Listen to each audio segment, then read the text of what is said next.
Hi, my name is Nancy. I'm the director of the Highline Heritage Museum, and today we are going to be talking about the museum and if we have some paranormal activities. We've been dealing with this for quite a long time now. We just opened the museum in 2019, and so it's not clear as to why we experiencing the activities that we are doing. So that's one of the reasons why we're doing what we do. And I'm just excited to welcome June, and she's going to introduce herself and can explain what the project is about. But from the museum perspective, there's just a lot of experiences that we have encountered throughout the years. We're working with collections, and so it's always a question. Every time we open a box, what are we feeling when we open these artifacts, and what are we experiencing now that the site is open? So once again, thank you. And June, thank you so much for the opportunity to talk to you. And then I'm gonna let you introduce yourself and then kind of show and walk with us, kind of share what happened. You ready? Sure. Okay. Well, hi everyone. My name is June Nixon. I am Vice President of the Advanced Ghost Hunters of Seattle, Tacoma. I have been doing this since about 2005, and I got into it because I actually didn't believe that it was real. So when I got into it, I kind of decided, well, I really want to take some classes on this, and then I'm going to go in there and I'm going to debunk everything because I know this is, not a real thing. So I took some classes and started really getting into it. I found a couple of groups. It didn't really gel until I found A.G.H.O.S.T, which is the Advanced Ghost Hunters Seattle Tacoma. But I can tell you I have a lot more unanswered questions than I do answered questions. So I have been bitten by the bug, as a lot of people say. So anyway, we have done countless investigations all over the world, even, which is just amazing to me. I think a lot of people who are in the paranormal are also history buffs and love artifacts and love, ancient places and old places and all this history. So I think it's amazing that, we get to do this and travel all over the place. But I really love going into museums and seeing all the different artifacts and knowing that, someone donated this and these items were loved, and also knowing that, they're, I guess you'd say, a little bit about this person is being passed on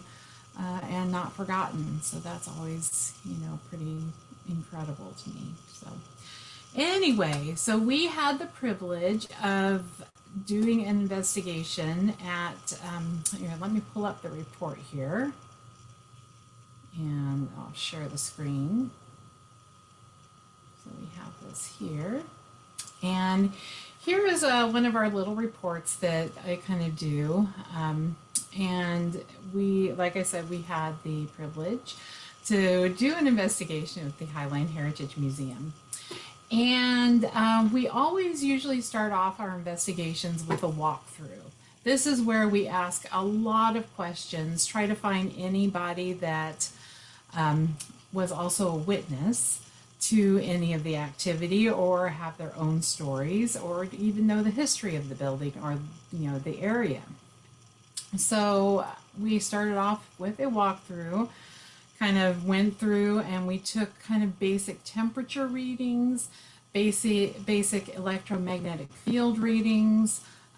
We even do little carbon monoxide readings. We also have instruments that kind of measure the air quality, which, is perfect for the museum because they want to make sure it's really, air has great quality of air in there to keep the artifacts from, being, I guess you'd say, getting moldy or anything else happening to them. So it was just, amazing. It was all normal readings, nothing out of the ordinary. So just saying that right there. So we did that in July, and then we came back in September and we did our investigation Saturday of September 17th. So what we kind of do then is we write down what the reported activity is. When we go into an investigation, the lead investigator is usually the only one that knows about the past activity or any witnesses or anything like this. We like our investigators to go in cold. We don't want them to know anything about it in case there is somebody that might have a little psychic abilities. And if all of a sudden they say, you know, I'm picking up, hearing music and it sounded like a symphony, if we did not front load them and tell them about it, then their account would be a lot more credible.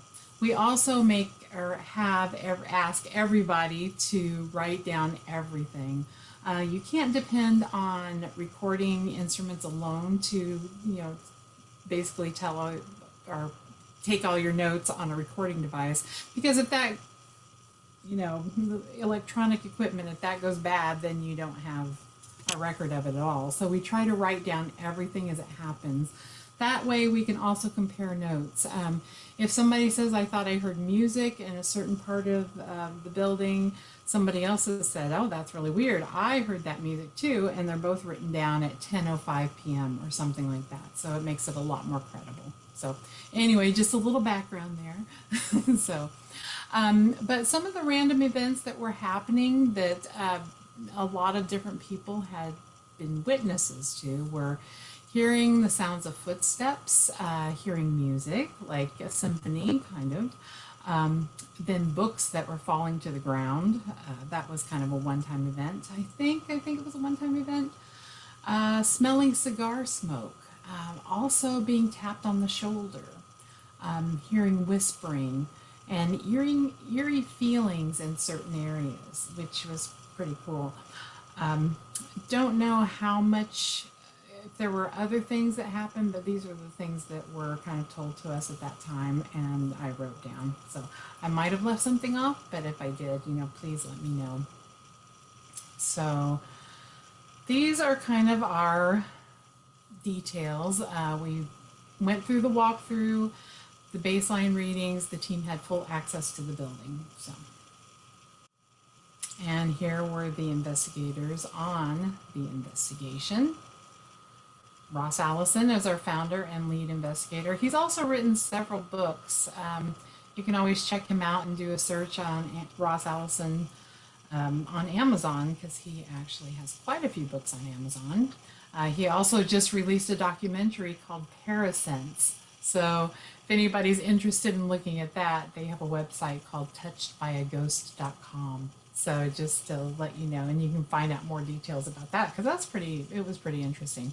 Lisa London, who's a senior investigator, Lori Conklin, who's an investigator, Jill Marie is also an investigator, and Kelly Welker is an investigator in training. So that was her very first investigation, so I think she's going to have a special love for this museum for the rest of her life, which is pretty cool. This is some of the equipment that we use. We do have a lot of equipment that we do use. One of the most important pieces of equipment is ourselves. So as we come into a place, you also want to take note of how you're feeling. If you are getting any weird readings for yourself, like you walk into a room and your stomach's a little upset, you got to write that down, because if several other people write down, I walked into this one area and my stomach got really upset, you know, there might be something paranormal about it. So it's pretty interesting. But these are some of the instruments that we did use. A Mel meter, which is basically an electromagnetic field meter. It also has a REM pod to it, which is a motion sensor. You put it down on the ground, and if anything walks past it, the kind of little beeping noise will go off to let you know that there's something around it and it's not you. So it's pretty cool. So let's see, we have the video recorders, 360 motion detector. I use a Zoom audio recorder. It's got a great clear sound and picks up just about everything. I was going to say, one of my friends always says, this can pick up an ant farting, but I don't think it's that good. So yes, we did these. We call these ping pong balls that we have, script spheres, which you say that 10 times fast, and that's really amazing. But they are ping pong balls with letters and numbers on each ball. And what Ross likes to do is put a person in the middle of these, all these script spheres around them, and hopefully while saying, if there is somebody here right now, would you be able to, maybe spell out your name? And hopefully, maybe something will move the balls to actually spell their name, or, give us a good idea what the first letter of their name is, something like that.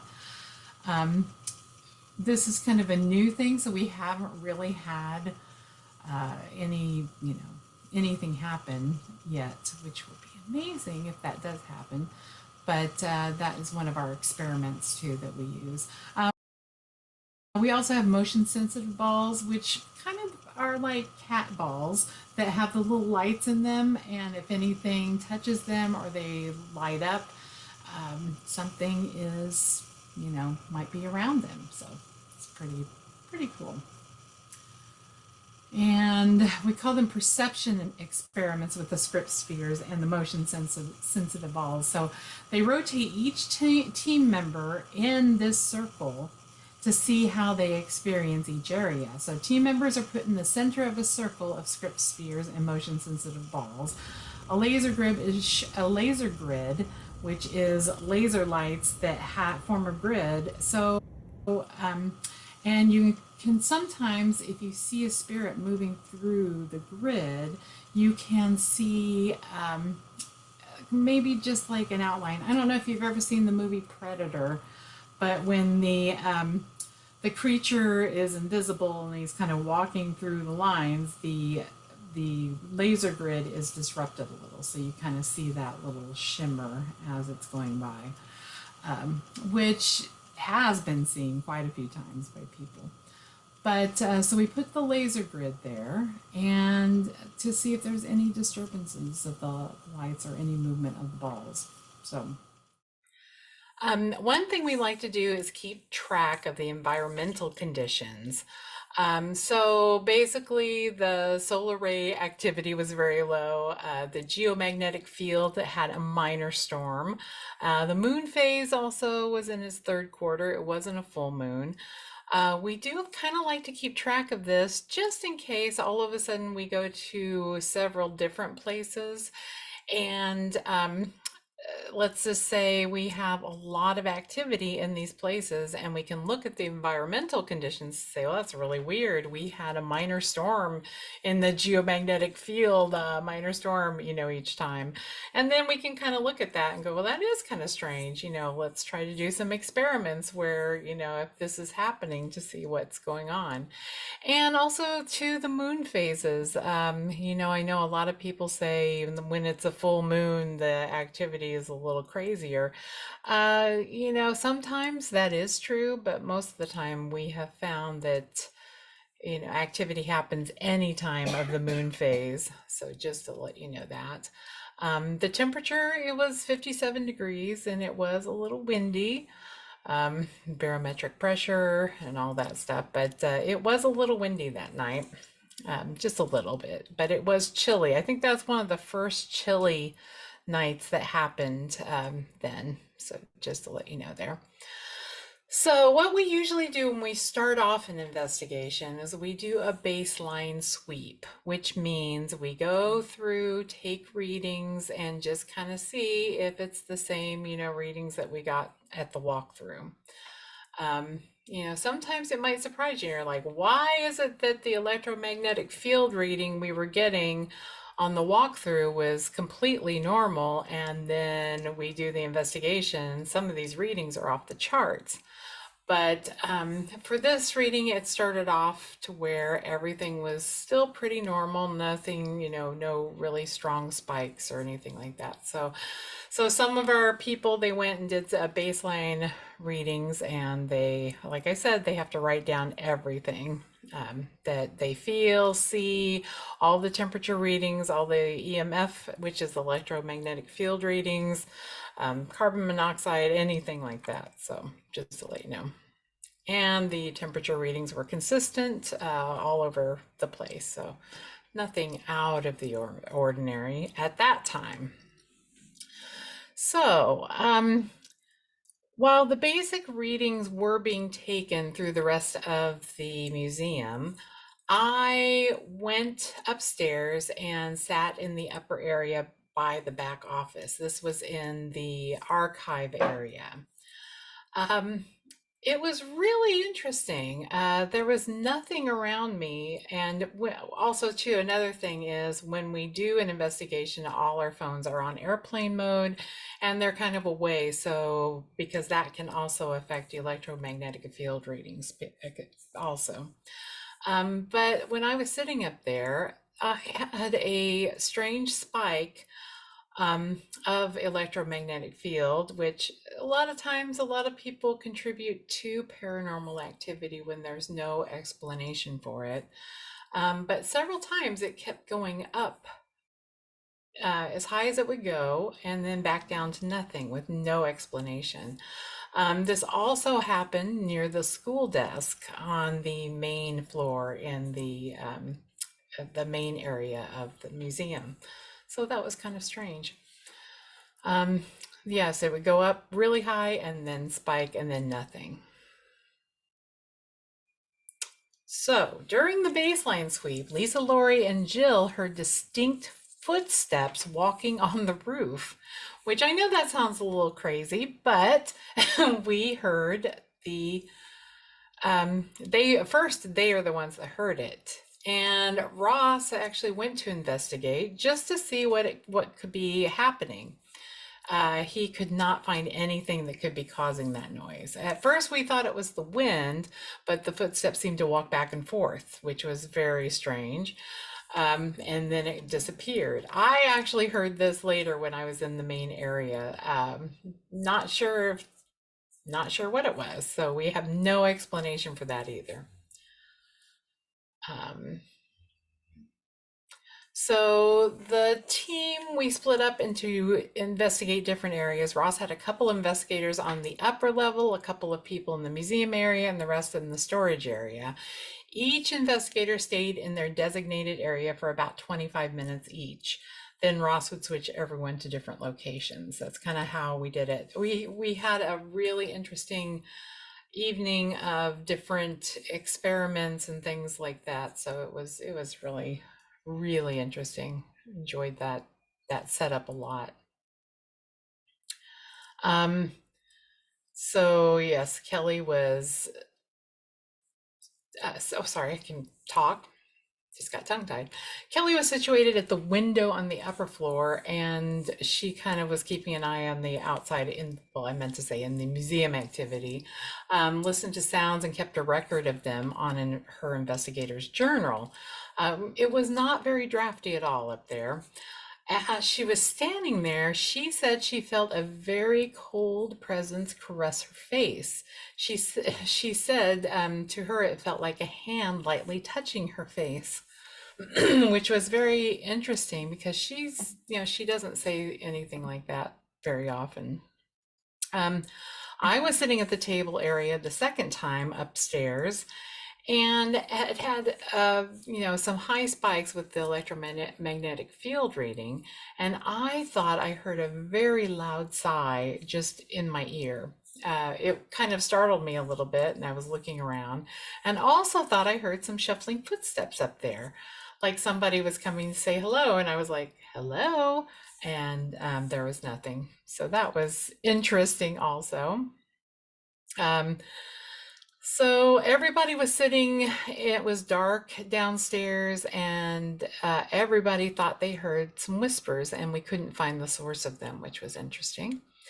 Lori positioned herself close to the stairs, and she swears she felt someone tap her on the shoulder. When she turned around, no one was there. That also happened with Jill. I'm not sure if I put it in here or not. She also felt like somebody tapped her on the shoulder. And that was in the main, oh yeah, here it is. That was in the main area. So yes, and more investigators heard footsteps. She swears that she was tapped on the shoulder, and several investigators in the middle of motion of the sensitive balls, I can say that, while asking questions, different balls would go off, and the only way they were supposed to light up is if someone touches them. So there was no explanation for that at all. Um, Also, as Lisa sat in the middle of the circle of the motion sensitive balls, she thought she heard shuffling behind her. She did not move, and several of the balls started lighting up. Now, the circles were, the motion sensitive balls were as soon as you basically, I guess you say, come from the hallway where the archive things are and everything, or not too far from the restroom, let's just say. There was one there, a circle that she was sitting in the middle of. And then the sphere balls were kind of closer to the entrance there. So I was trying to get it placed. So that is where everything was there. Okay. So basically, we did have a lot of interesting things happen that we could not explain. We kind of ended the investigation where everyone um, did an EVP session, which we stood in different parts of the museum and we asked questions into the air and hoped that we'd get a response. Well, I'm going to play this video.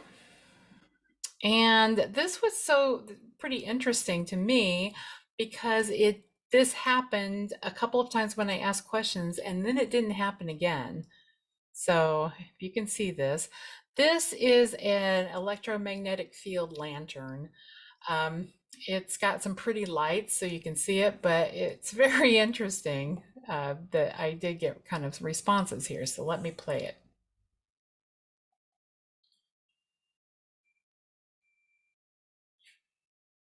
I'll go ahead and tell you what it says. So what I said was, is there anybody in here with me right now? As soon as I said that, the lights started to go off. So I gave it just a little bit more. Nobody's saying anything else. And I asked again, is there somebody else in here with me right now? And this is actually the camera kind of pans down a little bit and comes back up. So just then after that, I said, is there anybody in here with me right now? And it went off again. And then it didn't go off again, which I think is kind of fascinating because it didn't go off until I asked if anybody was in here with me right now. And this is over by the little school chair and everything like that. So basically, we were thrilled to investigate this wonderful museum. Everyone was extremely helpful and kind. Everyone wanted to come back who investigated it. So that's always a wonderful sign when everybody just absolutely loved it. Very comfortable there. So many incredible artifacts also. Definitely a favorite of A.G.H.O.S.T.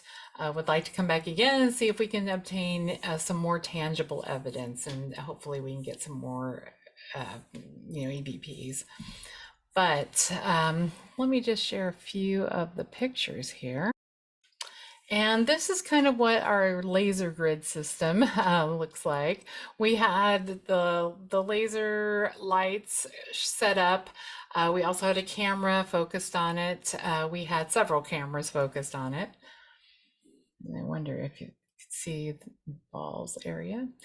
This is our little Boo Bear that we use in case there is a child there. Sometimes it's like we use this, and if there is something that comes up to it and touches it, it will show readings, and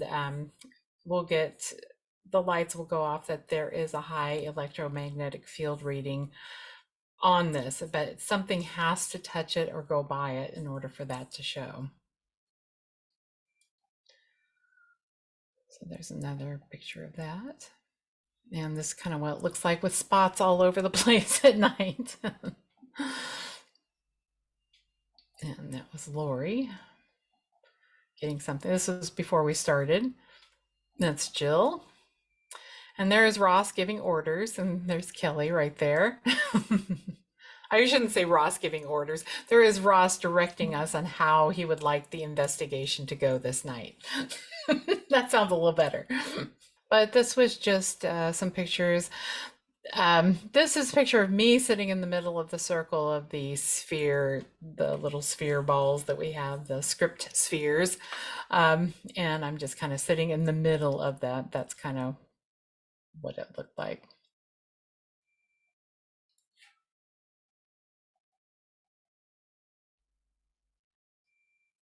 And that is Ross just kind of getting some of the basic readings.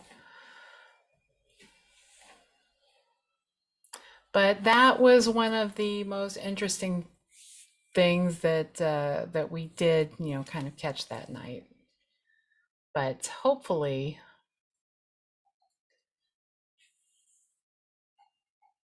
go back up here.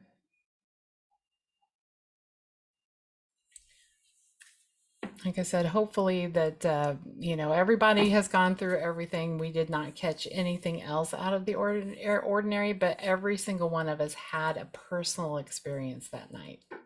So, Nancy, do you have any questions at all? I do actually.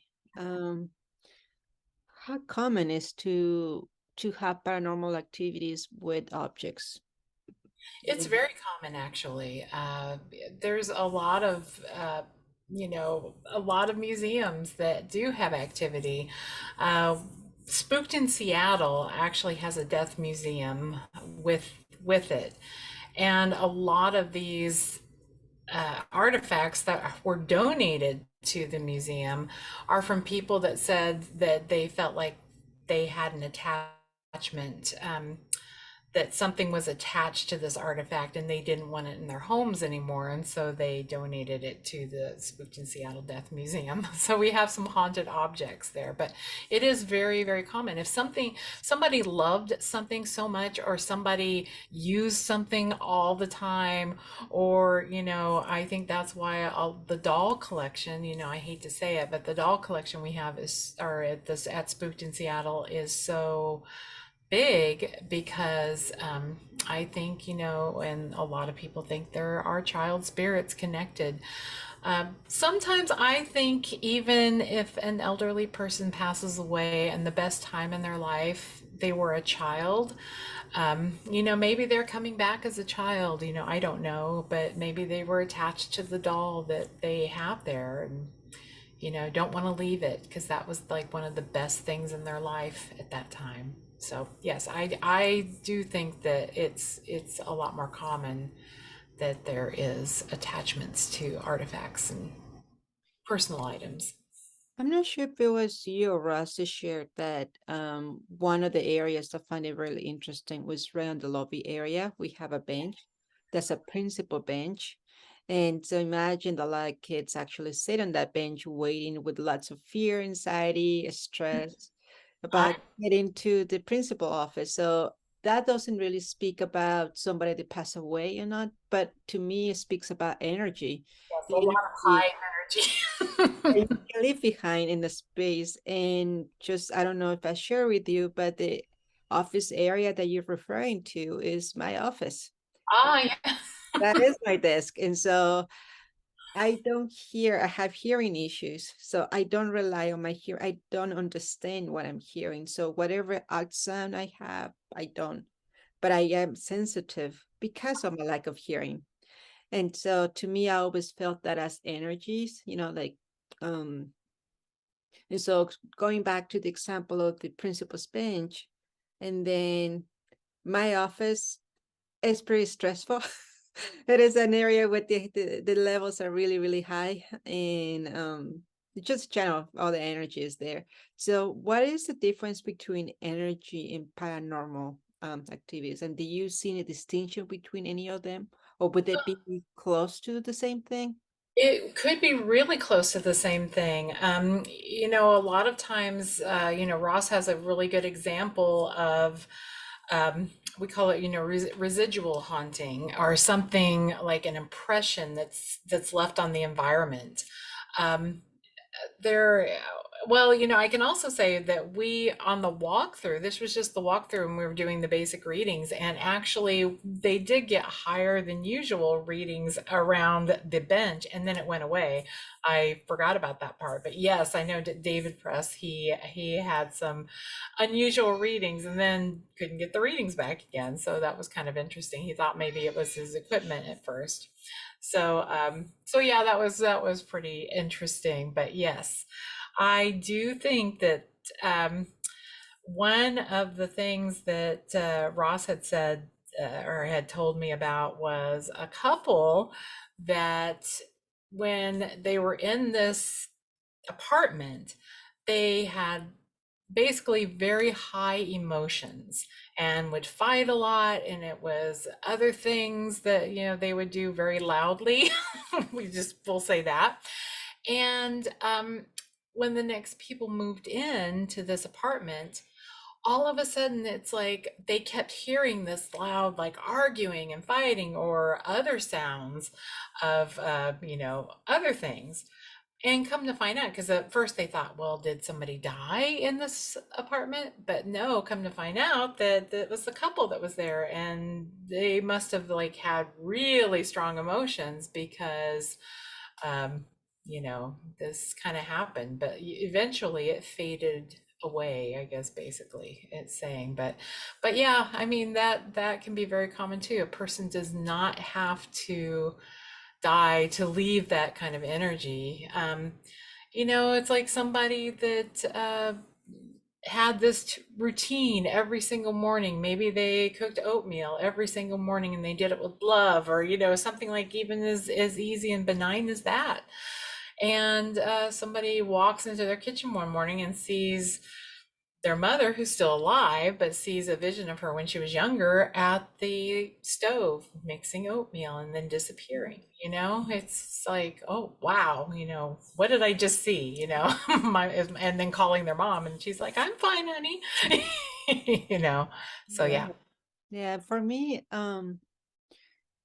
being 80% deaf and growing up without hearing aids, and so literally being deaf, um, there's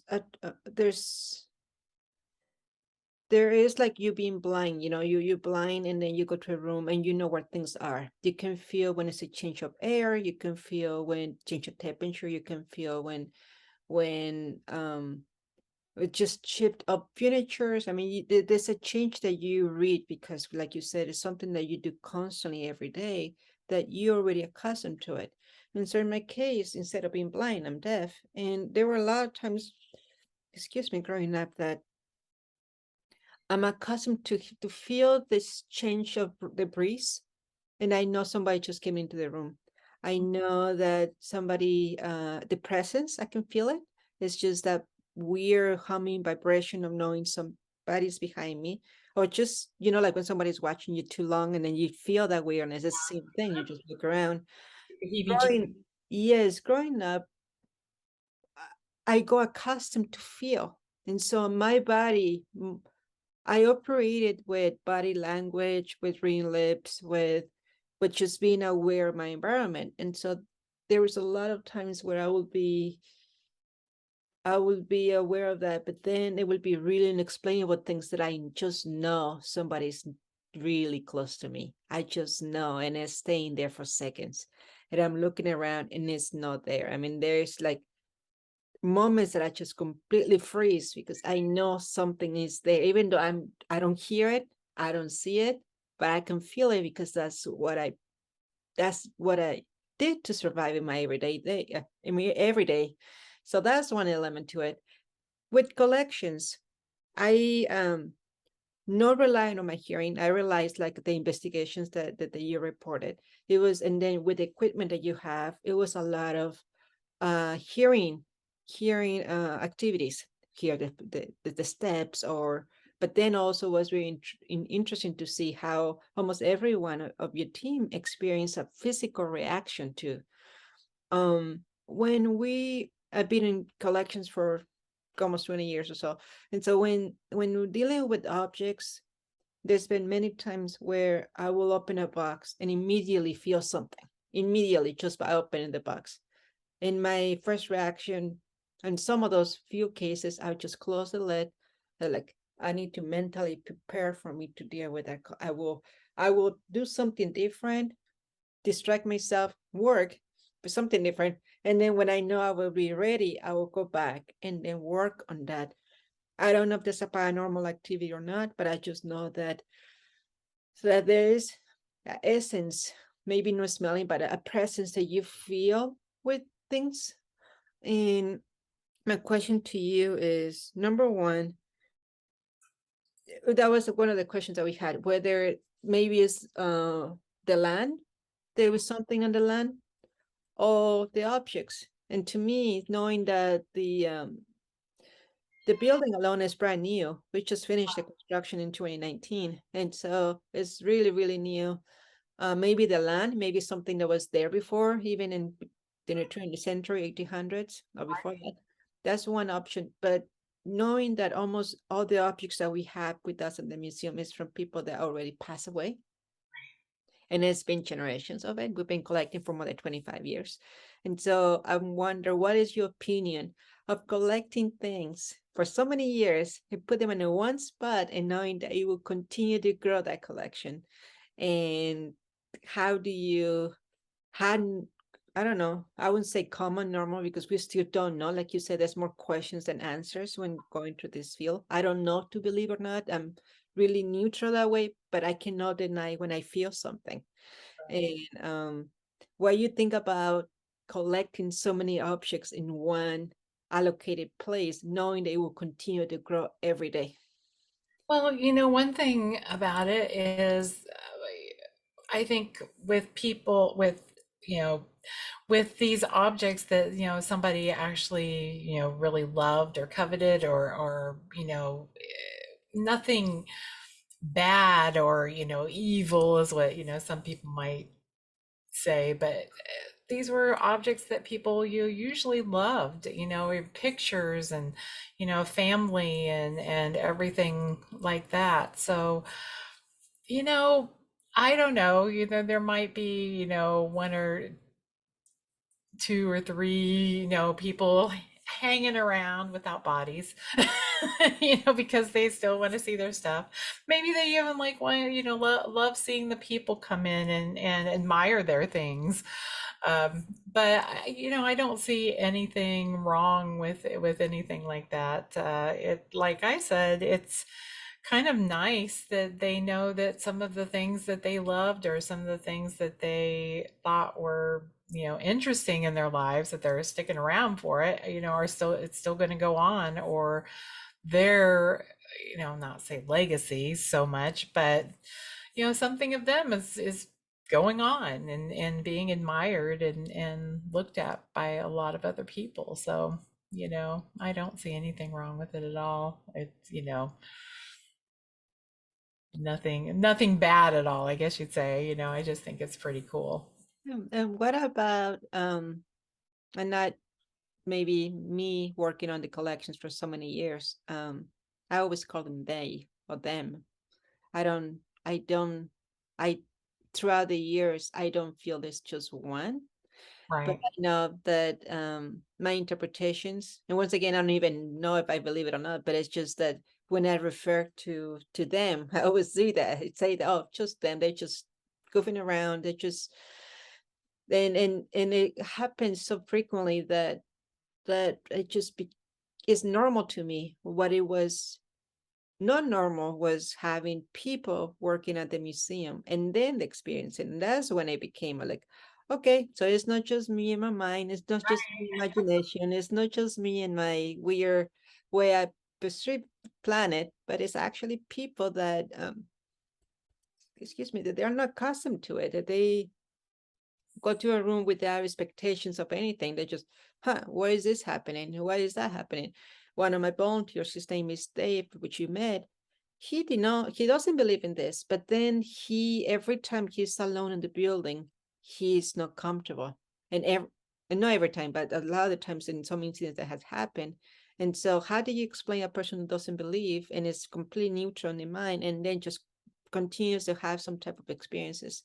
And so I appreciate your investigation. I like how professional you come across and how you have all the equipment and knowledge in paying attention to the different factors that might explain why we encounter what we encounter.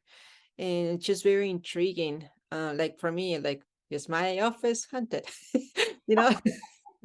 And then like, okay, how did I continue to work like that? But in the end, I'm like I say, I'm accustomed to it. But I would love for you to come back if you're comfortable with that. Like I say, it's really intriguing, and it's intriguing to know there's not just one person experiencing, but many people at Right. this point, because there's now you experiencing as a team, but then Right. we experiencing as a team inside of museum, and so there's like two different teams that experience something on site, and so that's something that I'm just scratching my head like, okay, what is that? What's happening? So thank you. You're welcome, and thank you. We just really enjoyed it. It's a great place, and I love the stories, and love reading everything about each exhibit, and the history of it. It's pretty amazing. So yes, we enjoyed it a lot. And a lot of skeptics out there that think, oh, this is all a bunch of bunk. No matter how many times you can present any kind of evidence to a skeptic, it's going to be really hard for them to accept it unless something absolutely, completely amazing happens to them. And yeah, it's because usually a skeptic, even if they're lifted off the ground or something, which didn't happen, but they could usually try to explain it away. So it's very, yeah, it takes a lot. I was a skeptic at one time, and it took a lot for me to really believe. And still a bit of a skeptic, but I'm more of an open-minded, on the fence, skeptic. And I'm a little more, I can accept things a lot easier now, but still I'm like, okay, let's find the reason for this. Let's see if we can debunk this, because there's got to be an explanation for it. And then sometimes there's no explanation for this. And I'm sure a lot of people at your museum are saying the same thing.